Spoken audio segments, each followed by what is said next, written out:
So the website I used to create my poll or survey was SurveyMonkey, and how I made it was, so if I were to create a survey,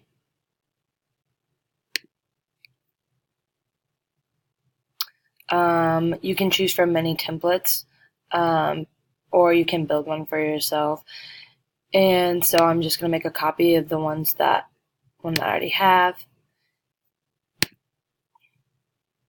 It'll duplicate it for me. And then you can see that you can edit the questions and the certain options that you can choose from. And then you'll be able to create it and send it to whoever you want through either a link or email. And so now you can look at your responses. This one's my Systems of Measurement survey.